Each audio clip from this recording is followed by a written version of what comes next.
The Wealth of Nations Summary of Key Ideas. Adam Smith. Introduction. An inquiry into the nature and causes of the wealth of nations, widely known simply as the Wealth of Nations, earned Adam Smith timeless renown as the father of modern economics. In this over 1,000-page tome, the foundation is laid for virtually every aspect of modern economic activity, as we know it today. True to its incredibly direct and self-evident writing style, its purpose is boldly declared in the long-form title: to uncover the principal causes that drive the pursuit of wealth in the natural course of human affairs. What exactly are these principles behind the shared human urge to acquire wealth? How strongly do Adam Smith's insights and assertions from the 1700s parallel our understanding of economics today? As with any great literary work, a brief look at the life of the author can bring fundamental insights to reveal the mindset behind their most celebrated work. Adam Smith's perspective. Being both a product of and a driving force behind the Scottish Enlightenment, Adam Smith pursued a highly ambitious academic career starting at the age of 14. Through multidisciplinary studies, he became well known as a moral philosopher before his economic writings took center stage.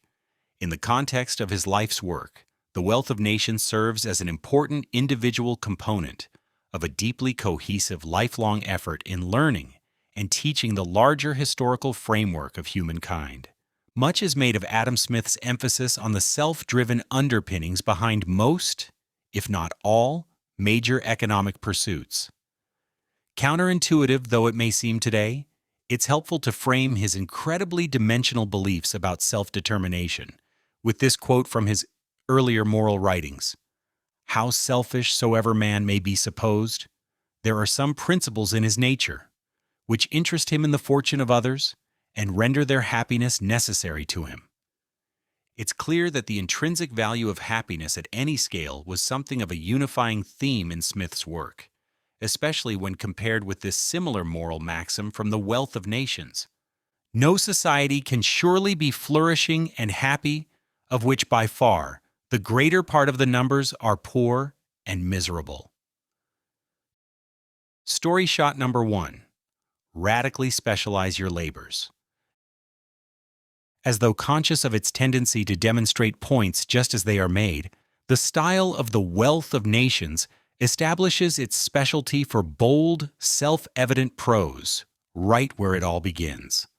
The greatest improvement in the productive powers of labor, and the greater part of the skill, dexterity, and judgment with which it is anywhere directed or applied, seem to have been the effects of the division of labor.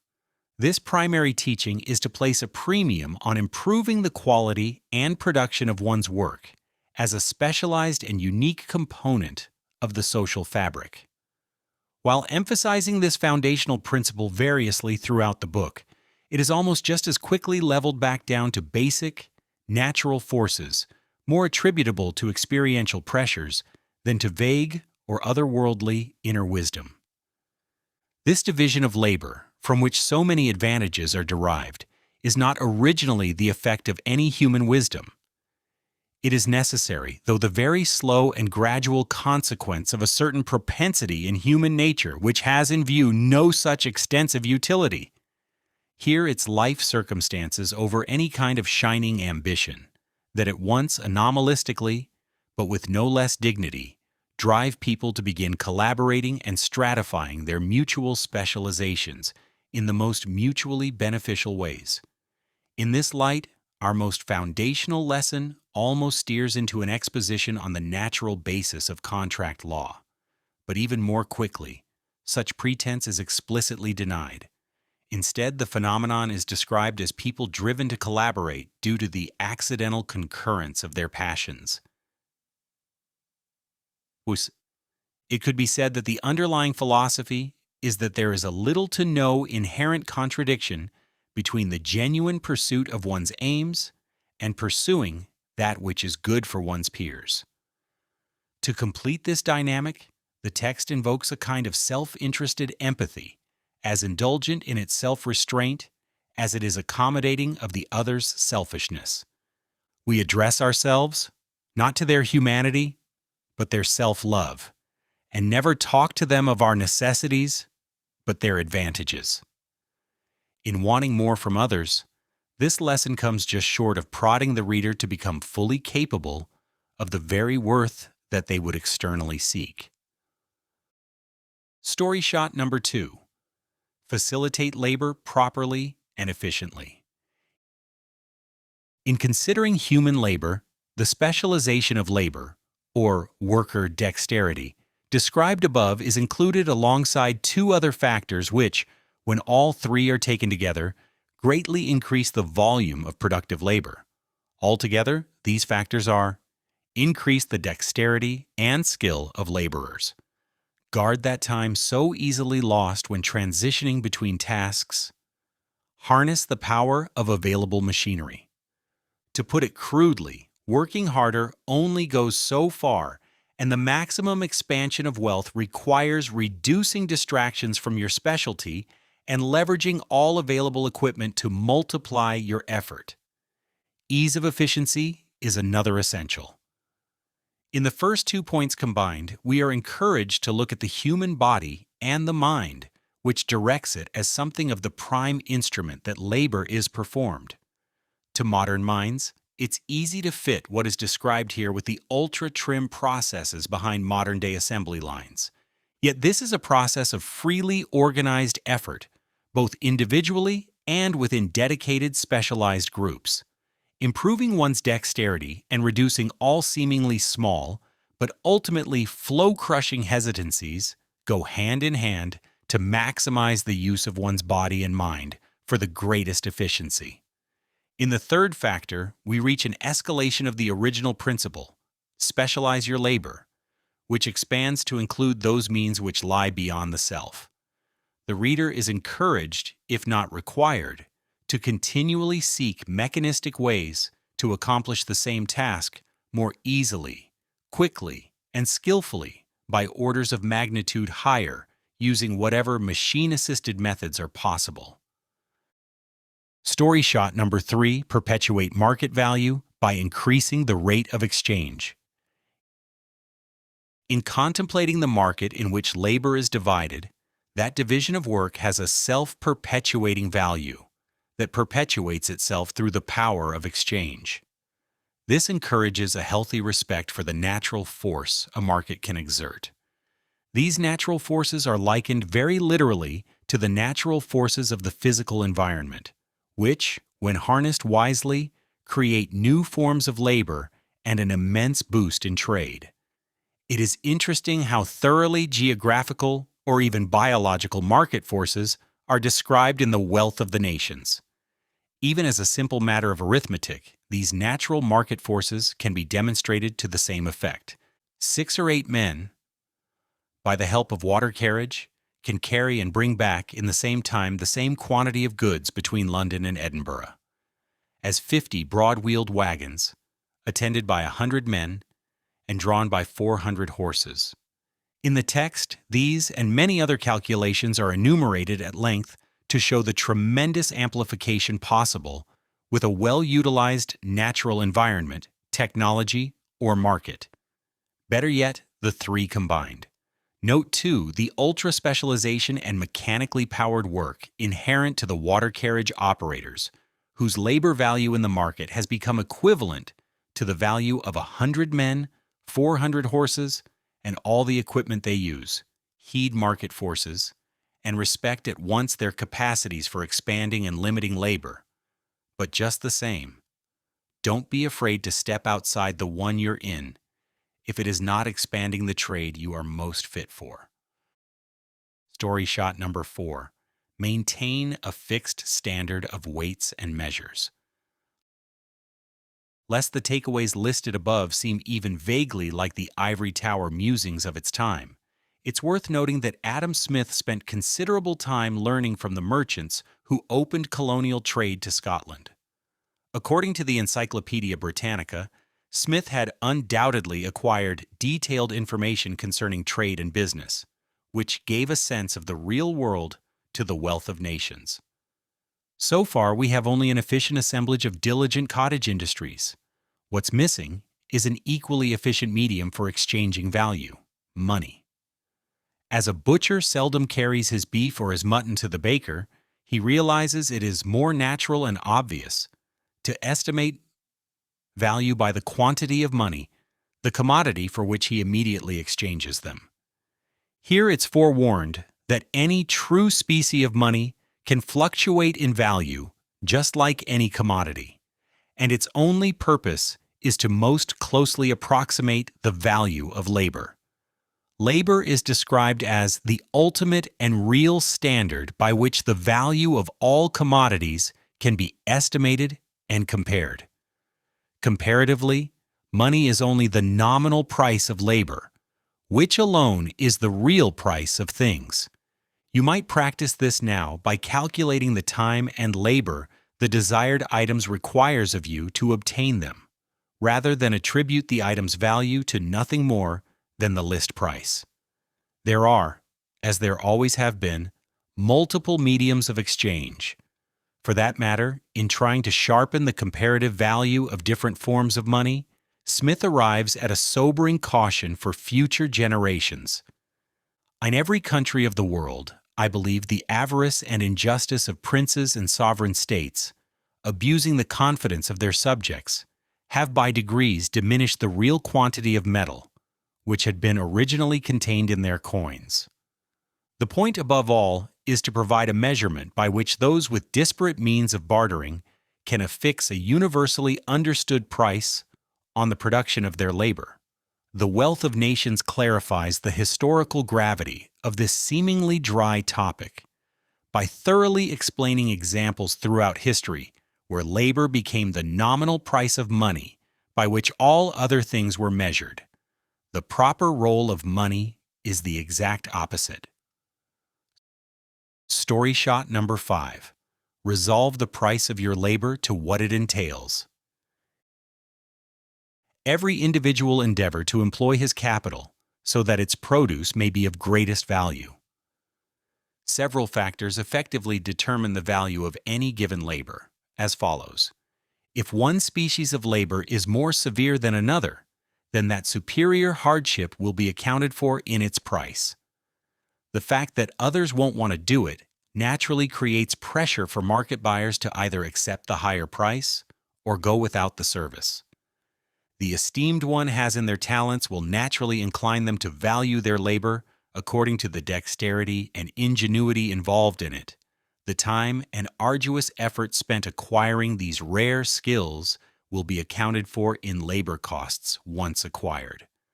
Beyond labor, one may then acquire a significant stock of the produce of labor, which can be thought of as only a different name for the wages of a particular sort of labor.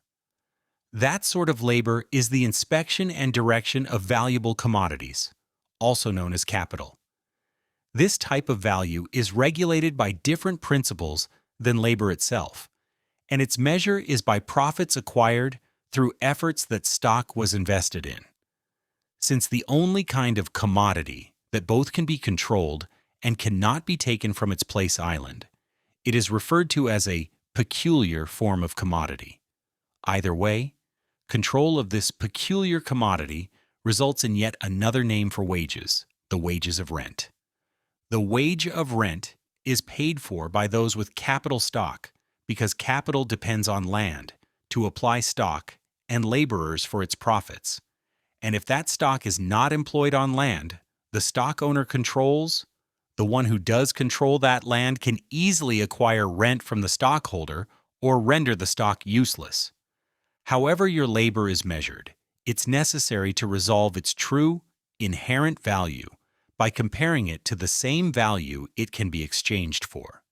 This is true whether your labor is measured in wages, stock, or rent, by laborers, capital directors, and landholders, respectively. Story shot number 6. Allow capital to flow freely. When people are free to move without restriction, those with capital naturally desire to apply it where it will yield the highest profits. If too many capital owners do this in the same place, however, there will be a flood of capital in a single area. This results in a devaluation of that capital, which is much more plentiful and thus easy to come by. At that point, those same capital owners have a renewed desire to leave that area and seek new places where their capital can function at a higher value. This elasticity is a natural aspect of a market, where the people who make that market function are free to choose where to invest their labor and other property. Any disruption to this elasticity breaks down the ability for capital to productively spur regional trade, making it burdensome to be productive and creating a regressive economic force. Rather than grow and expand into new areas where trade enables specialized labor to flourish, trade slows. Then, even the most specialized labor becomes limited to the same extent by which the market in which that labor seeks to apply itself limits its opportunities to earn wages. Rather than allowing labor to specialize, stagnant capital encourages labor to flow to it, interfering with the ability of specialized laborers to minimize the time wasted unnecessarily changing between tasks. See the second of the 3 points in takeaway number 2 once more. The value of labor depends on the market gains that occur when capital flows, and owners of capital depend on laborers who can maintain dexterity and skill, which is nearly impossible when they are pressured into less economically rewarding opportunities for their most skilled trades. Even those collecting rents eventually face the pressure to finally incentivize capital owners once more, if this dynamic continues long enough, but only if free access to markets is not interfered with. Story shot number 7. Ensure the proper scope of government. Though Adam Smith believed in an extremely limited government in most ways, there are several key areas in which he believed the government had essential functions, but only by carefully balancing its powers to keep it from exceeding its proper role. The roles advocated in The Wealth of Nations included simply educating the population in the basic means of reading, writing, and counting, provide national protection, establish justice. The structuring of the judicial function is advocated in a way that ensures a judiciary does not have any more power than is necessary to carry out its functions, or even allocating that power to a separate part of government that has no or the most limited possible financial incentive to control the courts for its interests. The Wealth of Nations also discusses the establishment of taxes for infrastructure, which is advocated in a way where only those who get immediate use of the amenities pay those particular taxes, and thus it is left for the most localized governments to carry out. Story shot number 8. Maintain open trade, even unilaterally. The logic of unilateral trade is that governments adhering to a policy of unimpeded international trade will benefit even if other governments try to restrict trade with them. As the fastest possible markets on the entire planet learn that they have major reliable opportunities in the country with an open trade policy, it will generate an enormous amount of economic rewards for that country with the open policies. Even if a large proportion of the world's nations were somehow thwarted from engaging in these opportunities, it is unlikely, if not impossible, to stop all nations from engaging in trade. No matter what, the open trade policy will function to entice valuable international economic activity. Final summary and review of The Wealth of Nations. As most readers express upon reading Wealth of Nations, it is a much more exciting and inspiring book than most bargain for when they decide to read an incredibly dense economics textbook. Nevertheless, countless figures throughout world history and throughout time have continually turned to Adam Smith's timeless classic to guide their journey towards wealth. From the division of labor to make the most efficient use of it, the value of that labor self-perpetuates through the power of increased exchange. When that market has a commonly recognized standard of true money, the value of labor can be more accurately set. Surrounding markets will flourish if capital is allowed to move freely, which is a natural occurrence, so long as trade is not continually restricted. If a nation can keep its government from restricting its markets from flourishing, then the nation is well positioned to engage in open trade that can boost its global partners, just as the success of local markets can naturally spread to other localities if capital is not restricted. At least, that is the synthesis of the lessons contained in this most awesome literary work. Or as some think of it, a map to success. If you liked this short crash course in one of the most significant economics books in history, comment below or share to show you care.